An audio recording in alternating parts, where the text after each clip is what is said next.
Hi, I'm Michelle with Silver Fox Coins. Whether you've inherited a coin collection or are starting one, this series is the key to unlocking the treasure inside. We'll break down the building blocks of a coin collection and how to get the most out of them when you're ready to sell. Let's start by talking about the two main reasons that people collect coins. First, investment, when a collector works to acquire coins that they expect to gain value over time. And second, as a hobby, when the collector is less motivated by monetary gain, but rather driven by historical interest, artistic beauty, or the satisfaction of finishing a series. These two reasons for collecting lead to two types of collections, the investor's coin collection and the hobbyist's coin collection.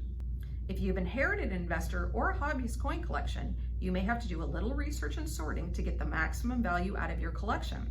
With most collections, the more time you put in, the more money you will make when it's time to sell. So let's start with the investor's collection and what you want to look for. The first thing that indicates you have an investor's collection is bullion. Bullion refers to coins or bars whose value is tied almost exclusively to the precious metal they contain. Bullion coins can be identified through two primary features. They must clearly show the coin's weight in troy ounces and the metal purity.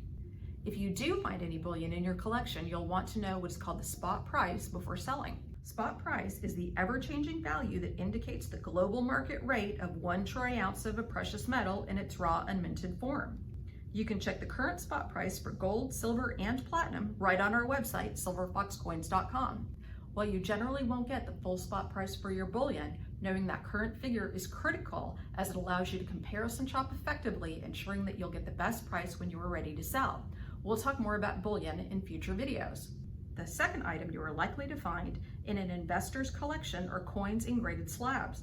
Many investment collectors send their coins to reputable grading companies like PCGS and NGC to assess their condition and protect their value. These grading companies put the coins in a sealed rectangular hard plastic holder, often called a slab. If you do find any graded coins, don't try to open or remove them from the plastic slab. Breaking the seal automatically voids the grade and diminishes the value of the coin. Since PCGS and NGC are instrumental in defining a coin's condition, the grade is crucial for giving it a dollar value. When you have the numeric grade, you can reference the Blue Book Handbook of United States Coins to find its wholesale market value. The Blue Book is a coin value reference whose values are considered universal by most dealers. While you may not always get the full Blue Book value, most reputable coin dealers will base their offer on a percentage of that figure, ensuring you get a fair wholesale price for your graded coin.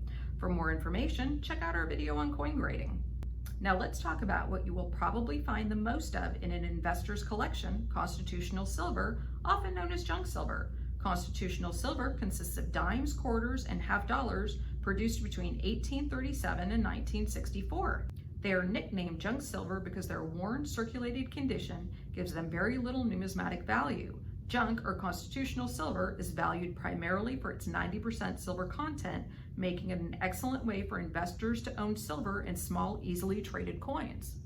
You should also look out for 90% silver dollars, specifically the Morgan and Peace dollars, which were minted up until 1935. While they are not typically sold as junk silver in bulk, they are a valuable part of this category and are prized for their high silver content.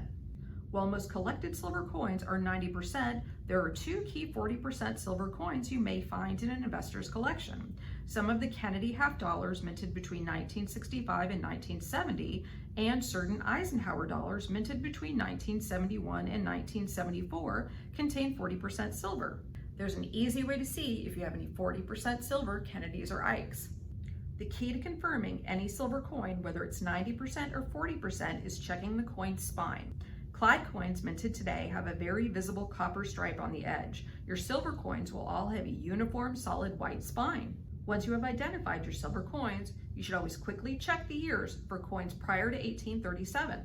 Coins from this early period are 89.24% silver, but more importantly, their extreme rarity makes them incredibly valuable to collectors regardless of their metal content. So the coin types you will most likely find in an investor's collection are bullion, coins in graded slabs, and constitutional silver. But investors like to have fun too. If you came across something we didn't discuss today, like mint sets, foreign coins, or those coin albums and folders, don't worry. That's where the hobbyist's collection begins. Join me for our next video when we introduce you to the hobbyist collection and where to get started. Don't forget to like and subscribe to Silver Fox Coins for more great tips on how to get the most out of your collection.